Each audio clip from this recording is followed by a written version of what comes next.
So you were born in Jamaica. hmm Where exactly in Jamaica are you from, though?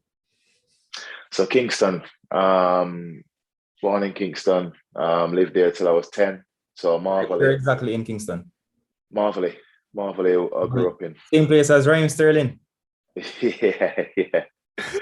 I think this that's the story because my dad says I think he knew Mr. Raheem's mom is is how he said to me and how I know it. But funnily enough, we played Man City in the FA Cup when I was at Newport County a few years back, and Raheem was there. Didn't actually play the game, but I managed to get his shirt afterwards. He Oh, was on the bench, but that was obviously a motivating factor in yeah.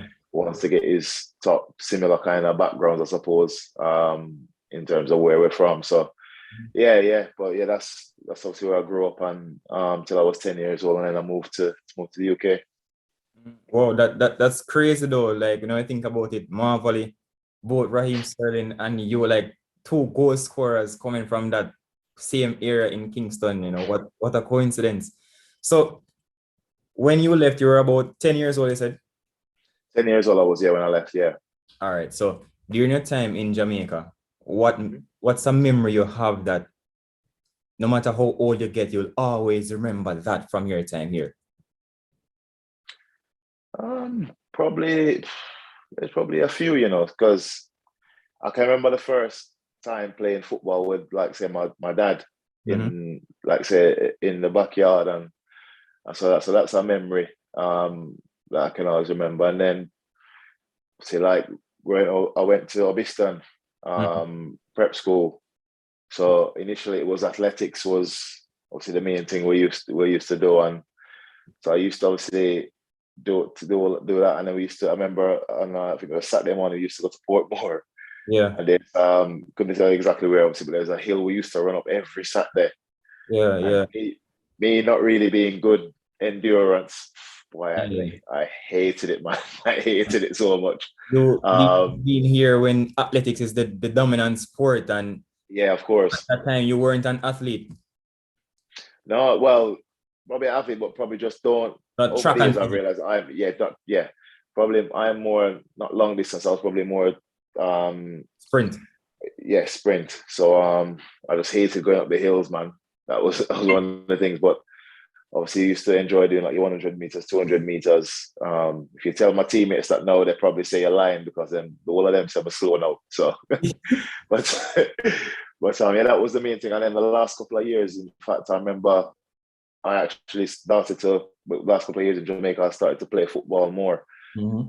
and I was actually playing center midfield. And then my last year, Augustan, I actually went up front and scored. I think so. I think we played 3 games. I think I got 3 goals if I can remember correctly. But I was obviously only about 9 or 10 at the time.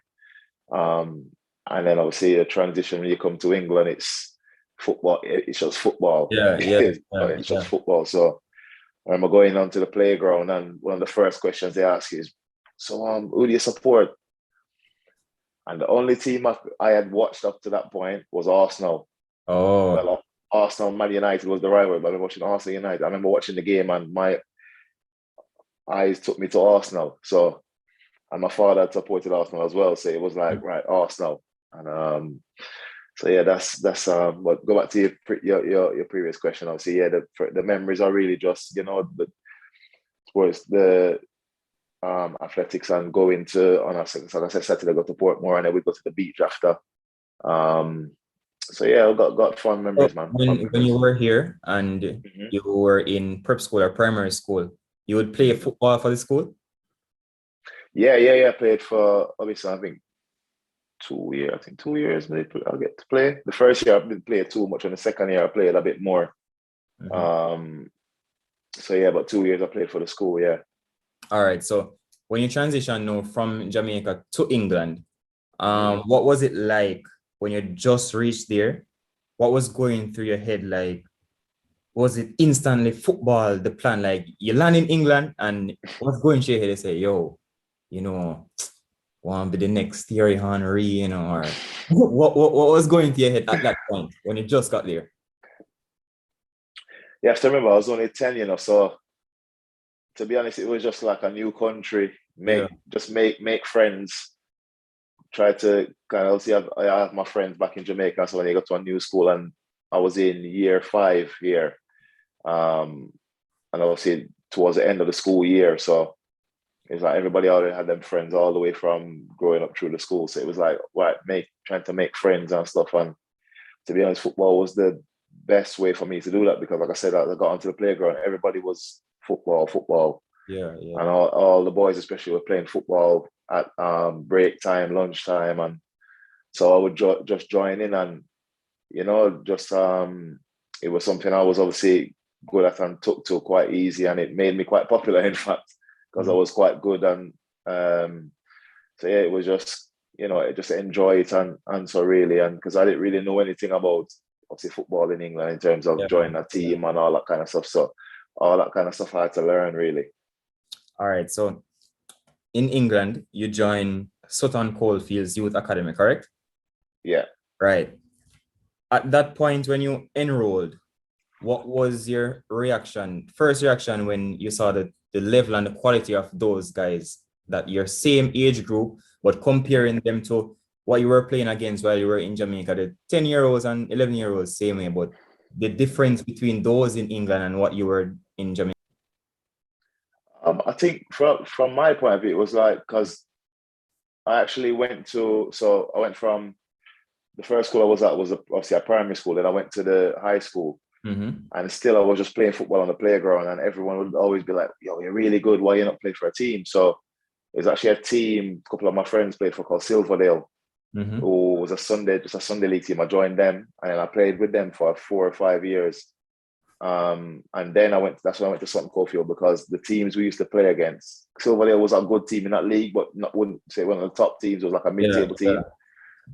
But I would probably score my fair share of goals against most teams in that league. So there was a team that was called Kingsdown who would always win the league, but I'd always score against them. So a lot of their players then played for Sutton Coldfield Town. So then the manager was like, right, this player always seems to do well against us. So he was the one who actually took me to Sutton Coldfield, and it was like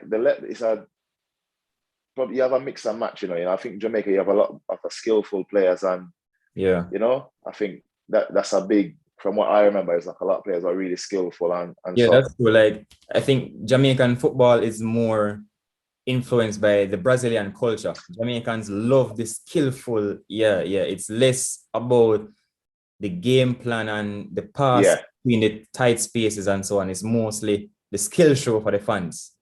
Yeah, of course. And to bring you back to your previous question now, because that's something that slipped my mind. One of my biggest memories growing up was '94 World Cup. Brazil win the World Cup. And my dad had got me a Brazil jersey. And Brazil win the World Cup. And I remember him putting me on his shoulders and running up and down the street celebrating. So to go with what you're saying about the influence of Brazil to on Jamaica and on Jamaican people and Jamaican players. So I think it's more based on skill and that in Jamaica. And then when I came to England, it was like, because I'd never really been involved in, I'd say, any academy. I just kind of just like playing football. But a lot of even when I was in Jamaica, my nickname was like Hyper. So I say I was hyperactive. I just run everywhere, so chasing everything. Yeah. So I probably wasn't the most technically gifted player, but because that's why I probably started energy. And that's probably why I started in midfield, because if we lose the ball, I was trying to get the ball back first. So when I come to England, it was just similar kind of thing, just energy. And then I kind of probably found a love for scoring goals. So moved up front. I said I played up front a little bit in Jamaica anyway. So yeah, it was so that was a main difference. I think you have a mix of different types of players more in England, where I think in Jamaica it was like more based on skill and probably with British culture it was probably more the hard work side, and that's probably more pushed of it.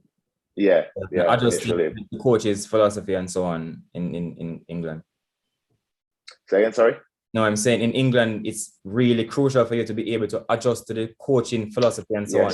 Yeah. Exactly. You mentioned you found a love for scoring goals. And one thing I've always wondered is, as a striker, when you're training well, you're healthy, but the goals aren't coming. What goes through your mind? Because this season, where you have 20 goals in our competitions already. Last season, Yeah. 17 goals in our competitions, right? Mm-hmm. But 2017-18, you only had 4 goals, and it's not like you can say, yo, I know what's happening here or whatever. But what goes to your mind when the goals just aren't coming?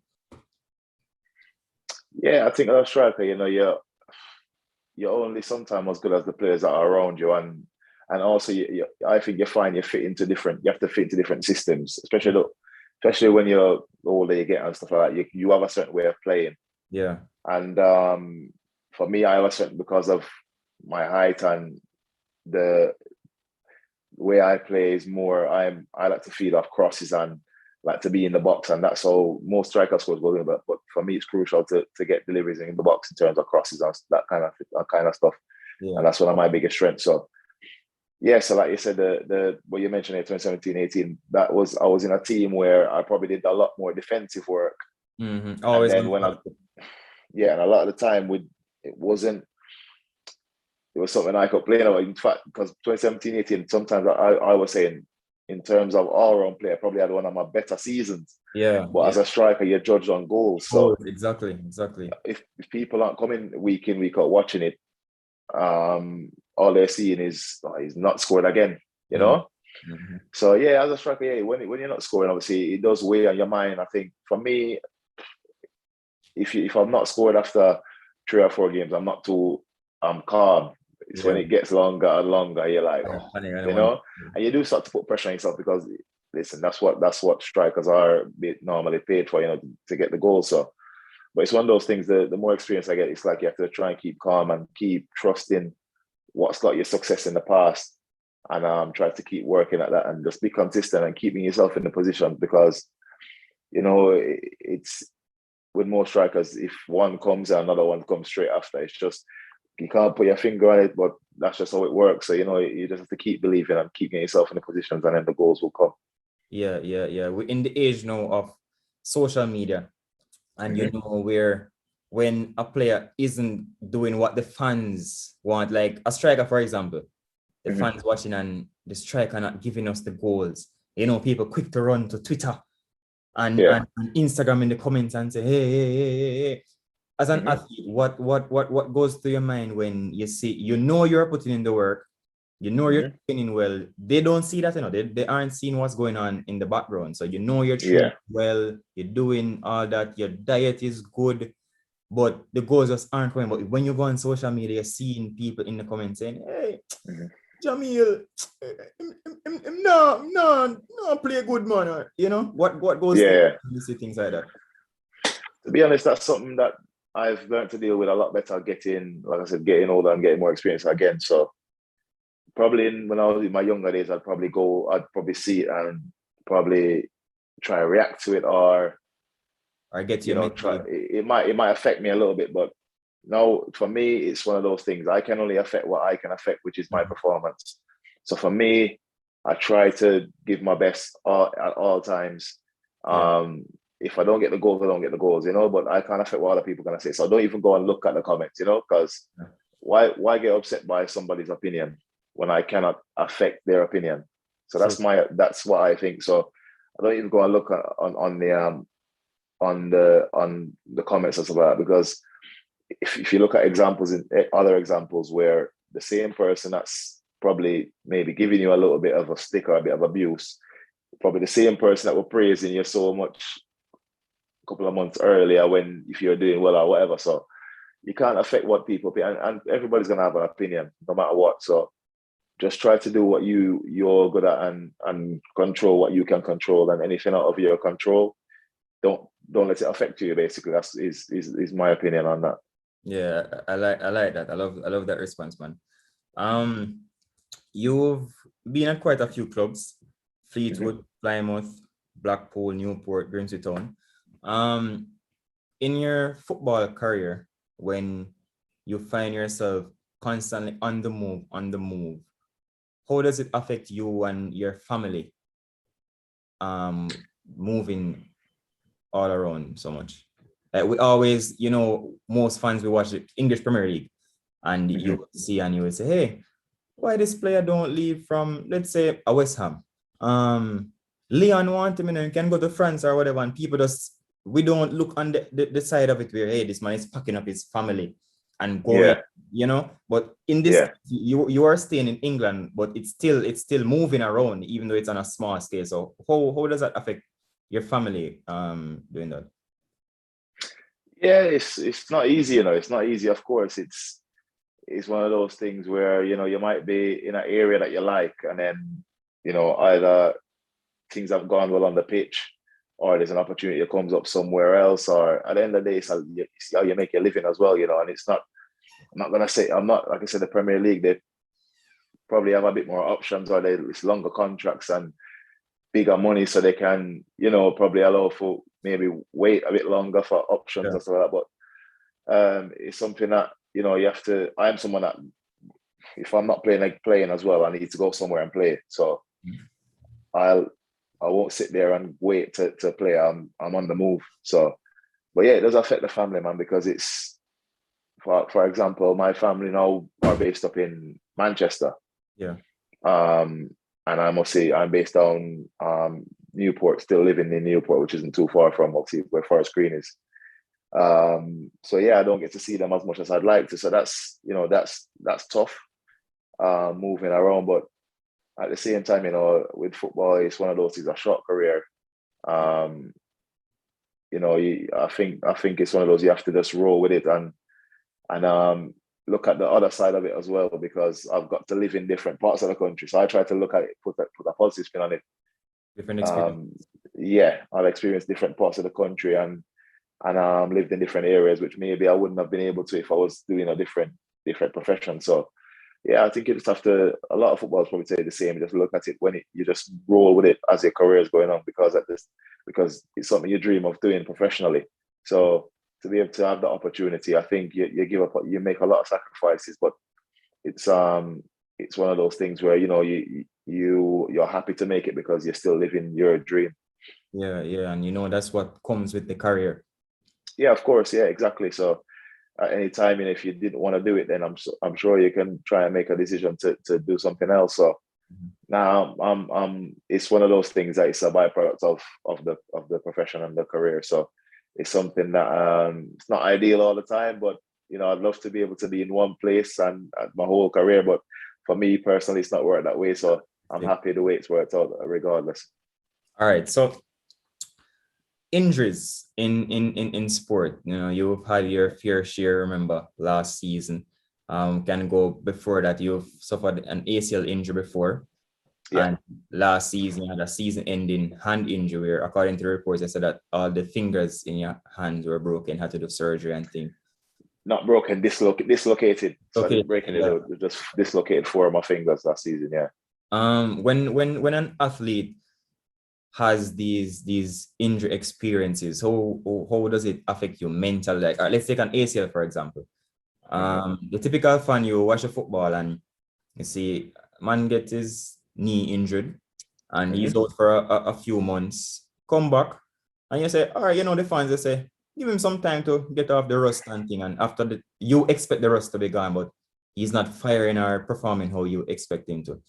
Most times we don't really know the mental factor of it that affects you. You're more cautious going into challenges and so on, even though you're fully healed now, but those things still go through your head because you remember that injury. What's the mental side of it like, coming back from injury, throughout the recovery and all that? Yeah, it's tough, it's tough. It's one of those things, ACL injuries, obviously maybe 20, 30 years or 20, 25 years ago could be seen as a career-ending injury. But obviously with everything that's going on now with doctors or stuff, it's, they've advanced it that much where unfortunately, it's quite a common injury now, and you hear about quite a few during the seasons and stuff, but it is definitely still tough because you're out for a minimum of 6 months. I was out for 12 months because I did my ACL, my anterior cruciate ligament, and my lateral collateral ligament at the same time.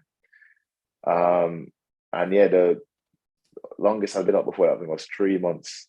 So to be told you're missing 12 months is a hard thing to get your head around. Yeah. But for me, I asked as many questions as I could just so I could get my head around it in terms of, right, I know how long it's gonna be. Let me focus on the rehab. And I think you have to think of yourself not as a footballer for that period, because it's tough. There's tough, man. There's days where you're in the gym, and especially in the morning, you come in the morning to the physio, your first one in. The physio sets you your program, you're in the gym, and all the rest of your teammates are in the gym with you. And then say 10:30 hits, and right, everybody out on the grass, and you see everybody leave the gym, and you're still in there. Yeah. And then even them come, but you're watching them from outside the window. This is my experience. Watching them outside the window, thinking, times I do my program and I'll have a break between sets, and I'm just looking out the window and forget about the sets that I'm doing, because you just want to be back out there, but kind of have to try to switch off from that, and it's try like to go into a mind. Move from player to fan. Yeah, almost like that, or almost just like you're just an athlete trying to build your body. Just trying to build your body to get stronger. And you have to go into a different kind of mindset, because you think, I'm not playing again this week, then it gets really, really difficult. And this is where I think a lot of physios don't get enough credit, physios, managers, a lot of the staff, because they have to go from just being a physio to being probably a counselor, because there's times where your moods are going to be up, times your mood's going to be down. So if you get a setback or whatever, you can be happy one day and you get a setback and it puts you back a little bit. And the physios there spend a lot of time with you, and they have to pick you up and try to help you. Yeah. But yeah, it's definitely a tough time, man. But it's I think another thing as well, you have to look at it as a chance to make yourself stronger in maybe areas that you weren't strong at before. And I was quite fortunate with the physios I had, because as soon as I had the injury and spoke to the doctor, they said, listen, don't worry, this is one of the injuries they've had the most experience with. So that put my mind to rest, at ease a little bit. And true to their word, I came back stronger from that injury, and touch wood, never had any problems with it since. So it's a tough period, because all you know and all you want to do is play football, and when that gets taken away from you, like I say, you're not a footballer for a period of time of 9 months, 12 months. So it is difficult, but it's one of those things that makes you stronger and makes you hungry when you come back to play even longer. All right, if you could give one advice to players out there, young players, even here in Jamaica, who might be suffering with an injury right now, and it's draining them mentally, they're constantly thinking about what would be that one statement you would tell them to just try and keep them in it?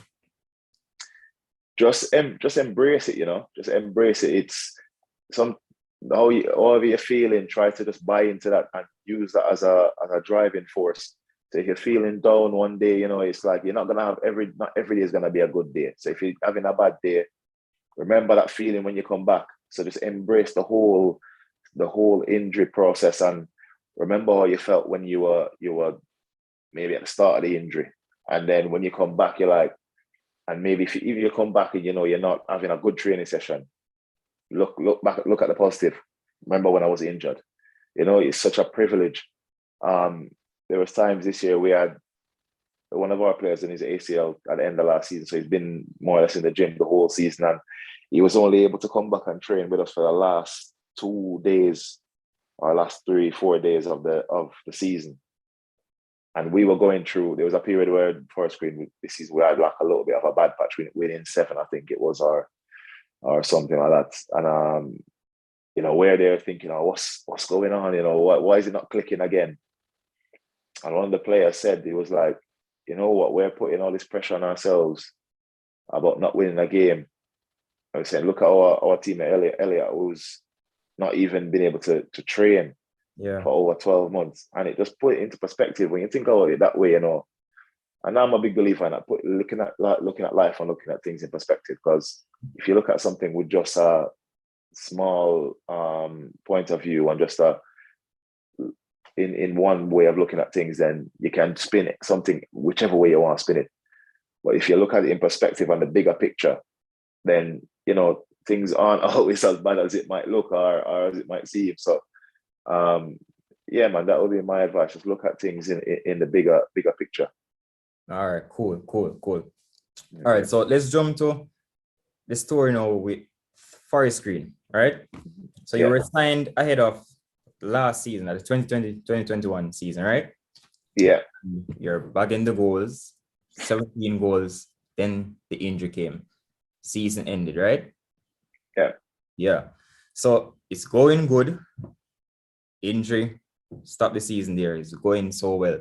And then now this season come and you just picked up where you left off.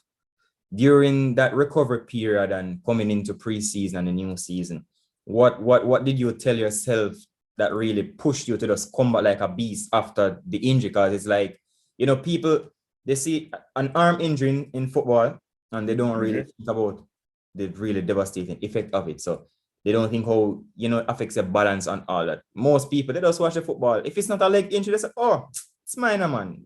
I'm good. Yeah. That's how people are. So they'll see the performance and, I never am foot injured. It was his hand. So it should be good. How did that affect you? Tell me about the feeling with the hand and everything affecting your play and coming back and just dropping a bang like that. Yeah, to be honest, because it was the end of I obviously made it back for the one playoff match, or 2 playoff matches last season. So I was on the bench for the one I came on, and I actually had to get my consultant at the hospital to make a special cast for my hand. So it was like a soft cast, but it was obviously protecting any knocks or anything I got in the hand. So when I had that on, I was when I first came on, I remember the first game I came on, and like I thought, right, straight away, let's test this. So the first challenge I went up to against a defender, I used as much force as I could, and I bumped into him. And I was like, all right, cool, didn't hurt. So then I was like, I'm fine. And then when I come back for pre-season, it was like, right, you're not wearing the physios were like, you don't need to wear the soft cast anymore. So psychologically for me, I was like, I feel like I still need to wear it because obviously I've not played a game without it, but I thought I've still got the preseason games to get up to scratch and get used to it and stuff.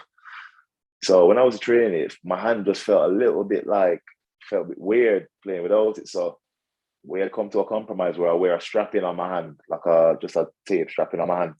And I've kept that probably all through the season now in terms of probably just a psychological thing, just have it on my hand. It goes back to what we were saying earlier about players coming back from injury, and even though they are healed physically, but mentally they're still, that aspect there in it. They're always thinking about it.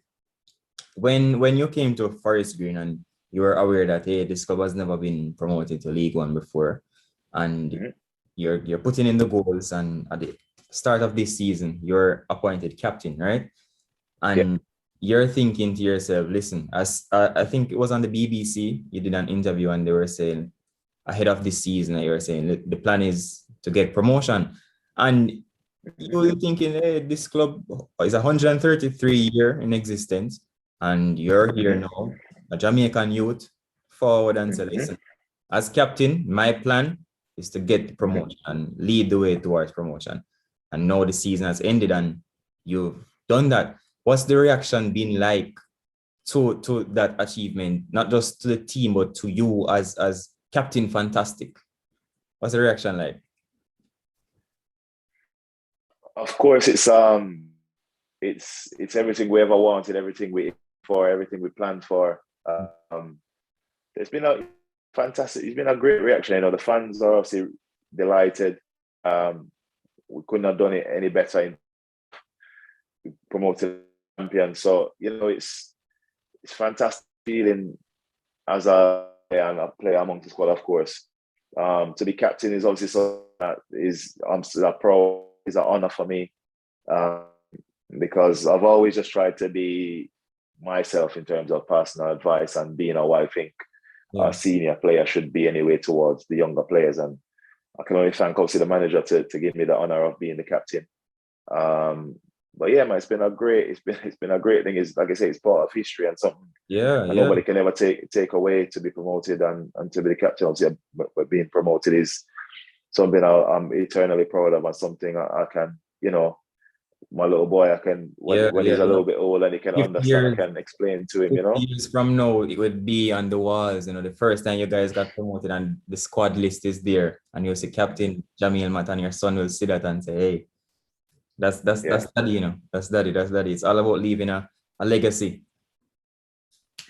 yeah, definitely. And not just myself, the whole squad. It's been a privilege to be a part of that team, and the team that we had, I think would have been a big disappointment. I feel if we didn't get promoted, because I think we've got the best team. So listen, a lot you can ask everybody on the other team and then probably say the same thing. But genuinely, I think we proved out on the pitch that we're the best team. So yeah, it's a proud achievement, definitely.